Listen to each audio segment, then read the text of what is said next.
Welcome to 3RR news. నేను Sudha. Bulletin ముందుగా headlines. Trinidad మరియు టొబాగోలో ప్రధాని మోడీ చారిత్రాత్మక పర్యటన అనంతరం అనేక ప్రశ్నలు సంధించిన ఎంఈఏ.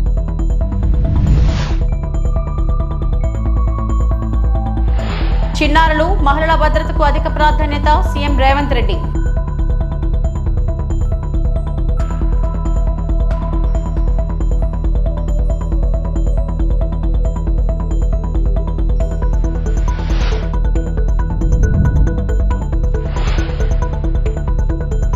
సీఎం రేవంత్ కు కేటీఆర్ సవాల్.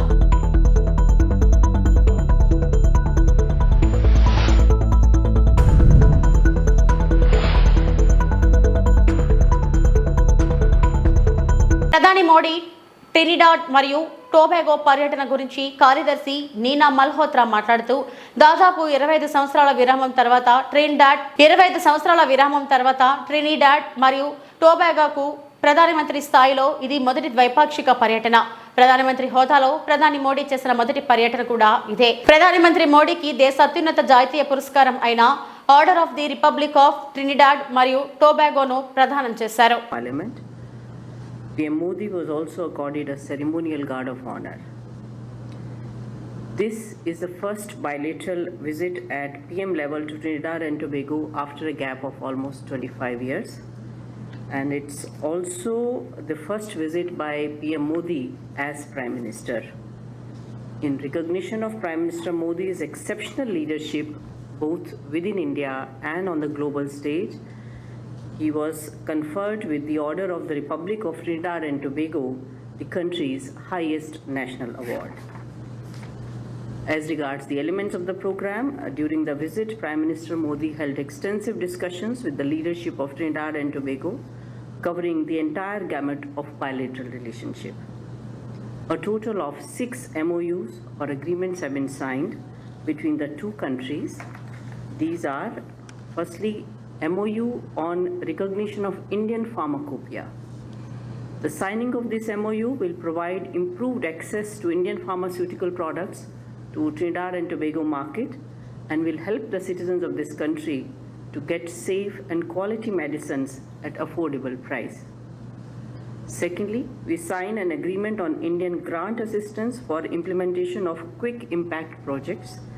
This will further strengthen development cooperation partnership between our two countries, which is a very crucial pillar of our bilateral relations.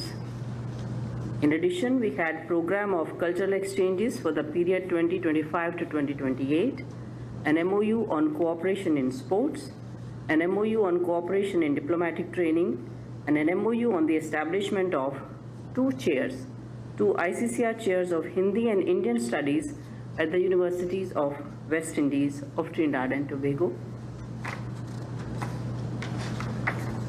Signing of these MOUs will further deepen the cultural, sports and academic cooperation between our two countries.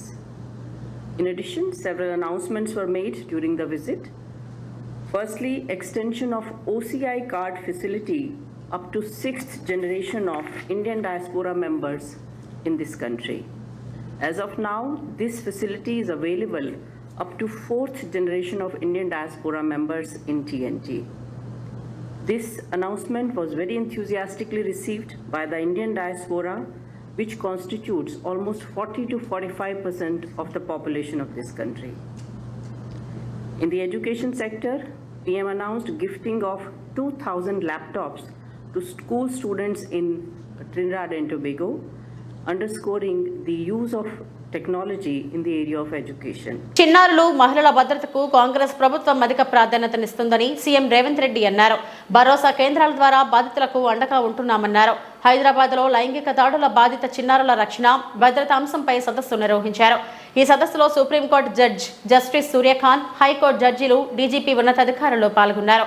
చిన్నారులపై లైంగిక హింసను అందరూ ఖండించాలని CM కోరారు. POCSO కేసుల్లో నిందితులను కఠినంగా శిక్షిస్తామని వివరించారు. State of Telangana and pattern in chief state legal services authority, respected members of judiciary, senior police officers, women and child department officials, legal services experts, UNICEF, civil society and development partners. I welcome you to this state level conference. The theme, Voice for the Voiceless, is very important for our society. I congratulate the Telangana Police and other organizers for holding this conference. We must put child survivors at the center of our legal and moral framework in fighting this heinous crime against humanity. We have to protect our children from sexual abuse at any cost and with all means. My government gives top priority to the protection of children and women.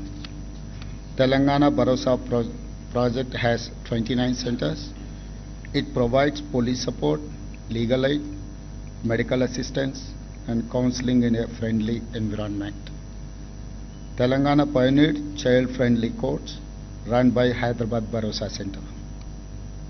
The goal is not just faster cases disposal, but total child protection and development.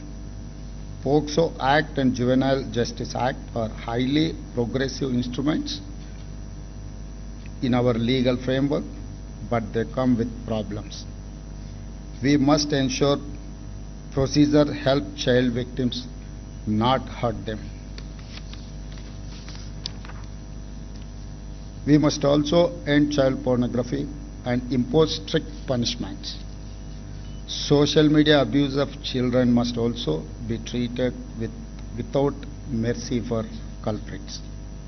Our state government is fully ready to take all steps. We must ensure justice and compassion for children not only in courts but also at police station, child centers, and in every step of this process. I appeal to all of you, respected judges, police officers, CWCs, development partners, let us move forward with a shared mission. Justice is not just about conviction. It is about restoration, about dignity, and reclaiming childhood. Thank you. Jai Telangana. Palakollu ప్రభుత్వ ఆసుపత్రిలో త్వరలో corporate స్థాయిలో వైద్య సేవలు. పాలకొల్లులో 100 పడకల ప్రభుత్వ ఆసుపత్రికి సంబంధించి నిర్మాణ దశలో ఉన్న నూతన భవనంకు నిధులు మంజూరుకై ఈసీఎల్ సంస్థ ప్రతినిధులతో కలిసిన మంత్రి డాక్టర్ నిమ్మల రామానాయుడు. ఈరోజు గౌరవ ముఖ్యమంత్రి చంద్రబాబు నాయుడు గారు ఆరోగ్యానికి ఎప్పుడు కూడా ప్రాధాన్యతనిస్తూ అందులో భాగంగానే మన పాలకొల్లుకి సంబంధించి ప్రభుత్వ ఆసుపత్రి ఆ రోజు 30 పడకల ఆసుపత్రి ఉంటే దాన్ని 50 పడకల ఆసుపత్రి చేసింది ఆ రోజు 98లో ముఖ్యమంత్రిగా చంద్రబాబు నాయుడు గారు. మళ్లీ ఆ 50 పడకల ఆసుపత్రిని 100 పడకల ఆసుపత్రిగా పెంచింది 2018లో మళ్లీ ముఖ్యమంత్రిగా చంద్రబాబు నాయుడు గారు. అటువంటి 100 పడకల పెంచినటువంటి ఆసుపత్రి ఆ రోజు 2018లో అక్షరాల 12,60,00,000 రూపాయల నిధులు కూడా మంజూరు చేసి టెండర్లు పిలిచి వర్క్ ఆర్డర్స్ ఇచ్చారు. 2 సంవత్సరాల్లో పూర్తవ్వాల్సినటువంటి ఆసుపత్రి 5 సంవత్సరాలైనా సరే పూర్తవ్వకపోవడం మాట నుంచి మొన్న 24లో మేము అధికారంలోకి వచ్చిన తర్వాత ఈ ఆసుపత్రికి వస్తే ఇంకా ప్రారంభోత్సవం కాకుండానే మరి వాటర్ సీపేజ్ అవడం, లీకేజీలు ఉండడం, మరి ఏదైతే అస్తవ్యస్తంగా నిర్మాణం ఉండడం చూసి దిగ్భ్రాంతికి నేను గురవడం కాదు, కలెక్టర్ గారు సైతం దిగ్భ్రాంతికి గురైనటువంటి పరిస్థితి. అటువంటి స్థితిలో మళ్లీ ఆసుపత్రి అంటే ఏదో పేదలు వస్తూ ఉంటారు, మధ్యతరగతి వస్తారు అనేటువంటి నిర్లక్ష్యం ఉండకూడదు. ఒక కార్పొరేట్ హాస్పిటల్కి పోతే వైద్యం ఏ మాదిరిగా అందుతుందో ఆ మాదిరిగా ఇక్కడ ఆసుపత్రి సౌకర్యాలు కూడా ఉండి తీరాలనేటువంటి ఆలోచనతో మళ్లీ ఆ ఆసుపత్రికి రిపేర్లు ప్రారంభం చేయకుండానే రిపేర్లు చేసి మళ్లీ దానికి ఎలివేషన్ గాని లోపల ఇంటర్నల్ గా ఏవైతే ఆ యొక్క వైద్యులకు గాని అదేవిధంగా పేషెంట్స్ గాని అన్ని వసతులు ఉండేటువంటి విధంగా మళ్లీ ఒక ఏజెన్సీకి మళ్లీ మేము ఇచ్చి అది అన్ని కూడా పర్ఫెక్ట్ గా మళ్ళీ ఒక్కొక్కటి తయారు చేసుకుంటూ వస్తాము. దాని పర్యవసనం కూడా మీరు చూస్తూ ఉన్నారు. ఎస్ఆర్ ఫండ్స్, ఎందుకంటే నేను కూడా పెద్ద ఎత్తున ఏదైతే వివిధ ఇండస్ట్రీస్ కానీ వివిధ ఓఎన్జీసీ ఇట్లా ఏదైతే ఉన్నాయో వాళ్ళందరినీ కూడా పర్సనల్ గా నేను కూడా వాళ్ళ రిక్వెస్ట్ చేసి కన్వీనియన్ చేసి కొద్దిగా మీ సిఎస్ఆర్ నుంచి నా పాలకులకి ఇటువంటి హాస్పిటల్స్ కానీ లేకపోతే బరిల్ గ్రౌండ్స్ కానీ లేదా స్కూల్స్ కాలేజెస్ కానీ స్కిల్ డెవలప్మెంట్ సెంటర్స్ కానీ ఎట్లా వీలుంటే అట్లా ఏదో రకంగా సిఎస్ఆర్ నా ఇన్ఫ్లుయెన్స్ ఈ వాటికి ఉపయోగించి తీసుకురావాలంటే ఆలోచనలో భాగంగానే మరి ఈసీఏఎల్, ఎందుకంటే మాకు కూడా మా special chief secretary Sai Prasad గారు మా ఇరిగేషన్ ఆయన కూడా మరి ఏదైతే ఆయన ఈసీఎల్ సంబంధించి మరి ఈ యొక్క సిఎస్ఆర్ ఫండ్స్ ని మీ పాలకుల్లో ఆసుపత్రికి ఇచ్చేటువంటి ఏర్పాటు చేస్తానని మరి ఆయన కూడా మాకు మాట ఇచ్చినటువంటి పరిస్థితి ఉంది. అందులో భాగంగానే మరి ఈసీఐఎల్ నుంచి మరి ఈ రోజు కూడా మీరు చూశారు chief medical officer CMO doctor P Venubabu గారు ఆయన కూడా ఆయన టీం కూడా వచ్చి ఈరోజు ఈసీఐఎల్ తరఫున ఈ యొక్క కొత్త హాస్పిటల్ అదేవిధంగా పాత హాస్పిటల్ అన్నింటినీ కూడా వెరిఫికేషన్ చేయడం జరిగింది. తెలంగాణలో మరోసారి రాజకీయం హీటెక్కింది. సీఎం రేవంత్ రెడ్డి సవాల్ను స్వీకరిస్తున్నట్టు బీఆర్ఎస్ వర్కింగ్ ప్రెసిడెంట్ కేటీఆర్ తెలిపారు. ఎక్కడైనా ఎప్పుడైనా చర్చకు రెడీ. సోమాజిగూడ ప్రెస్ క్లబ్ లో 8వ తేదీన 11 గంటలకు చర్చకు వస్తామని కేటీఆర్ ప్రతి సవాల్ విసిరారు. మాజీ మంత్రి బీఆర్ఎస్ ఎమ్మెల్యే కేటీఆర్ తెలంగాణ భవన్ లో మీడియాతో మాట్లాడుతూ తెలంగాణలో రైతు బంధు విప్లవాత్మక పథకం, రైతు బంధుపై ఆక్స్ఫర్డ్ లో ప్రశంసలు వచ్చాయి. ఎరువులు కూడా ఇవ్వలేని సీఎం మమ్మల్ని విమర్శిస్తారా? ఇందిరమ్మ రాజ్యంలో చెరువులు ఎండితే మేము కలకలలాడేలా చేశాం. చంద్రబాబు రైతులు గొంతు కోశారు. జలదోపిడిని సీఎం రేవంత్ రెడ్డి అడ్డుకోవడం లేదు. దత్తత పేరుతో పాలమూరును దగా చేసింది ఎవరో ప్రజలకు తెలుసు. ఫ్లోరైడ్ మహమ్మారిని తరిమి కొట్టింది కేసీఆర్ కాదా? తెలంగాణ రాష్ట్రం ఏర్పాటైన కొత్తలోనే 30,000 కోట్లు రైతు రుణమాఫీ చేశాం. కేసీఆర్ నాయకత్వంలో తెలంగాణ రూపురేఖలు మార్చామని చెప్పుకొచ్చారు. కనబడేదాన్ని చూస్తూ చూడనట్టు నటించేవాడిని రేవంత్ రెడ్డి అనక తప్పదు. నిజానికి చెప్పాలంటే ఇందులో చర్చించుకోవడానికి కానీ ఛాలెంజ్లు విసురుకోవడానికి కానీ పెద్దగా ఏం లేదు. కానీ ముఖ్యమంత్రి గారు ముచ్చట పడుతున్నారు. నిన్న రంకెలు వేసినారు. రొటీన్గా ఆయన పాపం సభ పెట్టినాడు అంటే 4 బూతులు, 5 ఛాలెంజ్లు, 6 తొడలు కొట్టే డైలాగులు, 2 గుడ్డలు ఊడదీస్తా అని 2 మళ్ళీ భాషణాలు, వాగ్భూషణాలు.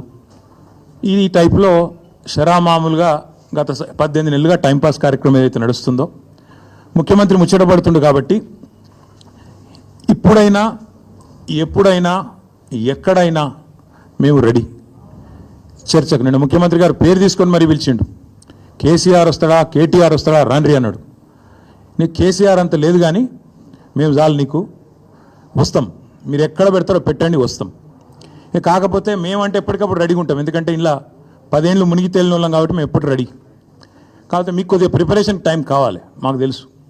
ఎందుకంటే మీ మంత్రులు గతంలో కూడా మేము శాసనసభలో మీరు ప్రతిపక్షంలో ఉన్నప్పుడు కూడా చర్చ పెడతామంటే మేము ప్రిపేర్ అయ్యి రాలేదండి అంటారు. ముఖ్యమంత్రి గారు అయితే ఆయనకు తెలుసు మీకు పాపం బూతులు తిట్టడమే ఈజీ, చాలా ఈజీ కదా. బూతులు మాట్లాడడము, డైలాగులు కొట్టడం, గుడ్డలు ఉడదీస్తా అనడము, గుడ్డలు ఉడదీస్తేనే ఇందిరమ్మ గొప్పతనం తెలుస్తుంది అనడము, ఇవన్నీ చాలా ఈజీ. కానీ ముఖ్యమంత్రి గారికి నేను ఎందుకు 72 గంటలు టైం అంటున్నా అంటే మళ్ళీ మీరు అక్కడికి చర్చకు వచ్చి బేసిన్లు బెండకాయలు అని చెప్పి ఆయనతో ఉన్న పరువు తీసుకుంటే తెలంగాణ ముఖ్యమంత్రి పరువు పోతుంది. ఇప్పటికే మీరు ఎంత సిగ్గుమాలిన వ్యక్తో ఇప్పటికే అందరికి అర్థమైపోయింది. ఎవడన్నా అడుగుతాడండి ముఖ్యమంత్రి దేవాదుల గోదావరి బేసిన్లు ఉన్నదా అని అడిగే పరిస్థితి ముఖ్యమంత్రిది. బేసిన్ తెలియదు, బెండకాయ తెలియదు. దాంతోపాటు ఇంకా దరిద్రం ఏంటంటే నల్లమల పులి అని చెప్పుకుంటాడు. నల్లమల తెలంగాణలోనే ఉంది కదా అని అడుగుతాడు మీటింగ్లో. అంటే ఇంత నికృష్టమైన వ్యక్తి కాబట్టే కొద్దిగా ప్రిపేర్ అయ్యేందుకు టైం వారికి. ఒడిశాలోని పూరిలో జగన్నాథుడి బహుడా యాత్ర భక్తుల జయజయ ద్వారాల మధ్య కన్నుల పండుగ సాగుతుంది. గుడించా ఆలయం నుంచి జగన్నాథ, బలభద్ర, సుభద్రలు తిరుగు పయనమయ్యే క్షతువునే బహుడా యాత్రగా పిలుస్తారు. ఇందులో భాగంగా గుండిచా ఆలయం నుంచి 3 దేవతామూర్తుల విగ్రహాలను శారదాబలి వద్ద నిలిపిన రథాల వరకు ఊరేగింపుగా తీసుకువెళ్లారు. సాంప్రదాయబద్ధంగా 3 మూర్తులను రథాలపై చేర్చారు. ఈ రథాలను భక్తులు జగన్నాథుడి ప్రధాన పీఠం పైన మందిరం వరకు లాగుతారు.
ఏడాదిలోనే రైతులు అత్యంత దయనీయమైన పరిస్థితిలోకి వెళ్లిపోయారు. ఒక మామిడి మాత్రమే కాదు, వరి, పొగాకు, ఉల్లి ఇలా రైతులందరి పరిస్థితి అగమ్యగోచరంగా మారిపోయింది.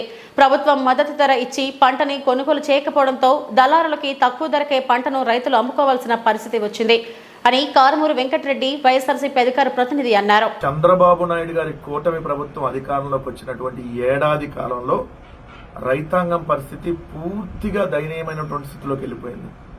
ఒక రైతు కాదు, అన్ని పంటలకు సంబంధించినటువంటి రైతులు, అది వరి కావచ్చు, లేదంటే పొగాకు కావచ్చు, లేదంటే మీరు అన్నట్టు పత్తి కావచ్చు, మిరప కావచ్చు, బత్తాయి కావచ్చు, మామిడి రైతు కావచ్చు, ఉల్లి రైతు కావచ్చు, అన్ని రైతులు అందరూ రైతాంగాన్ని పూర్తిగా ఈరోజు అగమ్య గోచరమైనటువంటి స్థితిలోకి తీసుకెళ్లింది ఈ చంద్రబాబు నాయుడు గారి ప్రభుత్వం.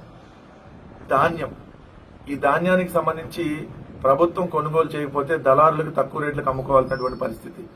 ఒకవేళ ప్రభుత్వం ఏదన్నా కొద్ది గొప్ప కొనుగోలు చేస్తే అవి కూడా సకాలంలో డబ్బులు రాక 3 నెలలు 4 నెలలు కూడా వెయిట్ చేయాల్సినటువంటి పరిస్థితులు. ఇప్పటికీ ఇంకా 1000 కోట్లు ధాన్యం బకాయిలు ఉన్నాయి. మొన్న జగన్మోహన్ రెడ్డి గారు ఏదైతే పొగాకు రైతుల దగ్గరికి, పొగాకు బోర్డు దగ్గరికి వెళ్తే అప్పుడు చంద్రబాబు నాయుడు గారు మేలుకొని అప్పుడు పొగాకు సంబంధించి లేఖ రాశాడు. కానీ ఇప్పటి వరకు దిక్కు దివాణం లేదు. జగన్మోహన్ రెడ్డి గారు మిర్చి యార్డుకి వెళ్లి మిర్చి రైతులను కలిసిన తర్వాత సాయంత్రం చంద్రబాబు నాయుడు గారు లేఖ రాస్తారు. వాళ్ళు 25% కొంటారు అందు కేంద్రం, కానీ ఇప్పటికి 1% కూడా కొన్నటువంటి పరిస్థితి లేదు. అరటి రైతులు ఏదైతే నష్టపోతే జగన్మోహన్ రెడ్డి గారు హెక్టార్కి 20,000 రూపాయలు చొప్పున సొంత డబ్బులు అందించారు, దాదాపు 1,50,00,000 రూపాయలు.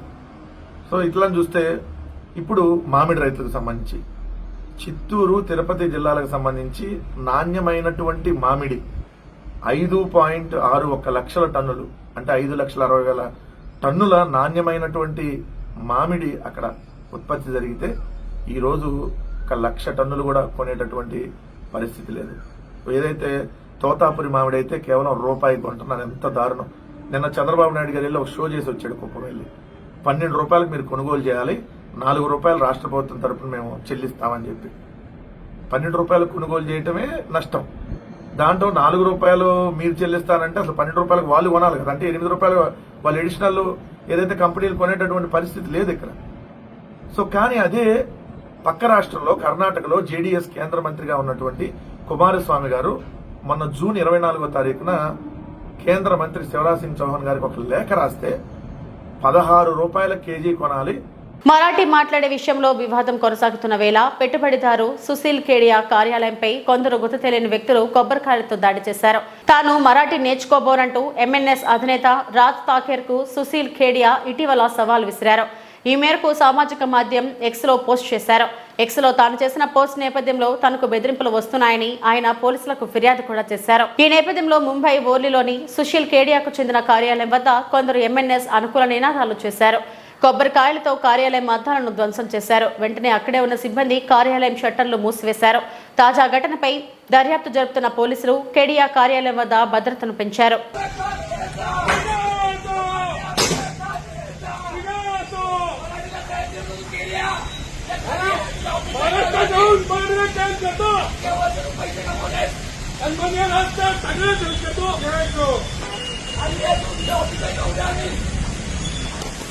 ఓబిలి స్కూల్ వినాయక విగ్రహ దొంగతనాన్ని ఛేదించిన పెనుగులూరు పోలీసులు. 13 మంది అరెస్ట్, ట్రాక్టర్, ఇన్నోవా బైక్లు సీజ్. ఏఎస్పీ ఎస్ఐ ప్రశంసలు. అన్నమయ్య జిల్లా పెనుగులూరు ఓబిలి గ్రామంలోని ప్రభుత్వ పాఠశాల ఆవరణలో గల వినాయక విగ్రహాన్ని దొంగతనం చేసిన కేసును పెనుగులూరు పోలీసులు విజయవంతంగా ఛేదించారు. 13 మంది ముద్దాయిలను అరెస్టు చేసి నేరాలకు ఉపయోగించిన వాహనాలను సీజ్ చేశారు. జూన్ 24వ తేదీన తెల్లవారుజామున జరిగిన ఈ దొంగతనానికి సంబంధించిన కీలక సమాచారం ఆధారంగా జిల్లా ఎస్పీ రాజశ్రీ ఆదేశాల మేరకు రాజంపేట ఏఎస్పీ మనోజ్ రామ్నాథ్ హెగ్డే మరియు ఇన్స్పెక్టర్ బివి రమణ సూచనలతో Penugulur police station SI B Raviprakash Reddy నేతృత్వంలో ప్రత్యేక దర్యాప్తు జరిపారు. పోలీసులకు లభించిన నమ్మకమైన సమాచారం మేరకు కొండూరు క్రాస్ రోడ్ వద్ద అనుమానాస్పదంగా తిరుగుతున్న 13 మందిని అదుపులోకి తీసుకుని విచారించగా వారు వినాయక విగ్రహ దొంగతనంలో పాల్గొన్నట్లు వెల్లడైంది. చుక్కా రవి అనే వ్యక్తి మదన్ గోపాలపురం నాందులూరు మండలానికి చెందినవాడు. ఇతను గుప్త నిధుల కోసం చిట్వేలి, ఈటి మార్పురం, మనుపోలు, నెల్లూరు ప్రాంతాలకు చెందిన పలువురు వ్యక్తులతో కుమ్మక్కై క్షుద్ర పూజలు నిర్వహించి గుప్త నిధులు వెలికి తీయాలనే ఉద్దేశంతో వినాయక విగ్రహాన్ని దొంగలించారు. విగ్రహాన్ని ఓదేటివారిపల్లి గ్రామం నుంచి ట్రాక్టర్లో తీసుకెళ్లి ఈటు మార్పురం చెరువులో గుప్త నిధుల కోసం పూజలు చేసిన అనంతరం విగ్రహాన్ని సమ్మేటతో విరగ్గొట్టి చెరువులో పడేశారు. సీజ్ చేసిన వాహనాలు దర్యాప్తులో భాగంగా ఒక ట్రాక్టర్, ఒక ఇన్నోవా కారు, 4 మోటార్ సైకిళ్లు, ఒక సమ్మెటను పోలీసులు స్వాధీనం చేసుకున్నారు. గత నెల 23వ తేదీ అర్ధరాత్రి ఓబిల్ దగ్గర హీరా స్కూల్ అనే స్కూల్ గ్రౌండ్లో ఒక వినాయక విగ్రహము 30 సంవత్సరాల నుంచి ఉన్న వినాయక విగ్రహాన్ని ఎవరో దొంగిలించారు. దాని మీద స్కూల్ యాజమాన్యము రిపోర్టివ్గా కేసు రిజిస్టర్ చేయడం జరిగింది. అది ఎందుకొరకు తీసుకెళ్లారు దాన్ని అనే దృష్టితో వివిధ కోణాలలో పరిశీలించి ఇన్వెస్టిగేషన్ చేస్తుండగా ఈరోజు ఉదయం 7 గంటలకు ఈ 13 మంది ముద్దాయిలు, దాంట్లో 3 మహిళలు ఉన్నారు, మిగతా 9 మంది, ఒక 10 మంది వీళ్ళు జెంట్స్ మగవాళ్ళు ఉన్నారు. వీళ్ళంతా కూడా ఒక ముఠాగా ఏర్పడి గుప్త నిధుల కోసము వీళ్ళు తవ్వకాలు సాగించే ముఠా ఇది. వీళ్ళంతా ఒక ముఠాగా ఏర్పడి మనకు ఈ స్కూల్లో గత 30 సంవత్సరాల నుంచి వినాయక విగ్రహం ఉంది, దీంట్లో ఏమైనా వజ్రాలు కానీ బంగారు ఆభరణాలను పెట్టి ఉంటారనే ఉద్దేశంతో ఈ విగ్రహాన్ని అర్ధరాత్రి పూట ఇక్కడికి వచ్చి అందరూ కలిసి వచ్చి ఒక ట్రాక్టర్ని తీసుకొని వచ్చారు, 4 మోటార్ సైకిళ్ళు, ఒక ఇన్నోవా వాహనం, అందరూ కలిసి వచ్చి ఆ విగ్రహాన్ని పెకలించి దాన్ని తాడుకు కట్టుకొని తీసుకొని పోయి మెయిన్ రోడ్డుకి తీసుకొని వచ్చి ఆ ట్రాక్టర్లో తీసుకొని ఈటిమాపురం చెరువు దగ్గరికి తీసుకెళ్ళి దాన్ని పగలగొట్టి చూశారు. పగలగొట్టి చూస్తే దాంట్లో ఏమీ లేవు. దీనికోసమనే ఆ పూజలు చేసే పూజారి, తాంత్రిక విద్యలు చేసే వాళ్ళు కూడా ఉన్నారు. దాంట్లో ఒక 3 మహిళలు ఉన్నారు, 2 వీళ్ళు ఉన్నారు. వీళ్ళంతా నెల్లూరుకు చెందిన వాళ్ళు. వాళ్ళని ఈ మెయిన్ వ్యక్తి ఎవరైతే రవి అనే అతను ఉన్నాడో, నందలూరు మండలానికి సంబంధించిన వ్యక్తి, వీళ్ళందరినీ సమకూర్చుకొని దీంట్లో ఏమైనా గుప్త నిధులు ఉంటాయేమో అనే ఉద్దేశంతో ఆ విగ్రహాన్ని అక్కడి నుంచి తీసుకెళ్ళి వీళ్ళకి ఈటిమాపురం చెరువు దగ్గరికి వెళ్ళి అక్కడ దాన్ని ముక్కలుగా చేశారు. చేస్తే దాని లోపల ఏం దొరకలేదు. బాగా చిన్న చిన్న ముక్కలుగా ఉన్నాయి. కొన్ని పెద్ద ముక్కలు మాత్రము వినాయక స్వామి తొండము, కాలు, భుజము, మొహంలో ఒక భాగం కనబడేటట్టున్నాయి. మిగతావన్నీ చిన్న చిన్న భాగాలుగా ఉండిపోయాయి. ఈరోజు ఉదయం వాళ్ళని అందరినీ పట్టుకొని అరెస్ట్ చేసేసి ఎందుకు చేశారు ఏంటి అని అంటే దాంట్లో ఈ విధంగా బంగారు ఉంటుందనే ఉద్దేశంతో మేమందరం కూడగట్టుకొని చేశాము. కానీ బంగారు ఏమీ దొరకలేదు అని చెప్తున్నారు. కాకపోతే గుప్త నిధులను తవ్వేది నేరమే, దానికోసం ప్రయత్నించడము నేరమే. కాబట్టి మేము వాళ్ళందరినీ అరెస్ట్ చేసేసి ఈరోజు వాళ్ళ దగ్గర ఉండే వాళ్ళు చూపించిన విగ్రహాల ముక్కల్ని, తర్వాత వాళ్ళు నేరాన్ని చేసేదానికి ఉపయోగించబడిన ఒక ఇన్నోవా కారు, ఒక ట్రాక్టరు, 4 మోటార్ సైకిళ్ళు, మరియు ఆ పూజారి దగ్గర బ్యాగ్లో వెతికితే అతని దగ్గర ఒక టెంకాయి, నిమ్మకాయలు, చిన్న చిన్న పుల్లలు అవన్నీ ఉన్నాయి దీనికి సంబంధించి పూజలు చేసేదాన్ని. దీనికి తోడు దానిలో 3 మహిళలు కూడా ఇటువంటి వ్యవహారాలు ఇంతకుముందు కూడా చేసేవారని చెప్పి ఒప్పుకున్నారు, నెల్లూరు జిల్లాలోనూ అక్కడంతా. సో వాళ్ళందరినీ అరెస్ట్ చేసేసి ఈరోజు రిమాండ్కి పంపించడం జరుగుతుంది. ఈ కేసును ముఖ్యంగా ఛేదించడంలో Nellore head constable Subbarayudu, Ravi, constable Ravi, SI గారు, మిగతా సిబ్బంది కూడా చాలా శ్రమ కోర్చి టెక్నికల్గా, సాంకేతిక పరంగా సీసీ కెమెరాల సహాయంతో ఈ కేసును ఛేదించడం అయింది. వారిని అంతా అభినందిస్తున్నారు. తర్వాత వీరికి రివార్డు కోసమని ఎస్పీ గారికి సిఫార్సు చేయడం. ఇవి ఇప్పటివరకు నా బుల్టన్ అప్డేట్స్. నమస్తే.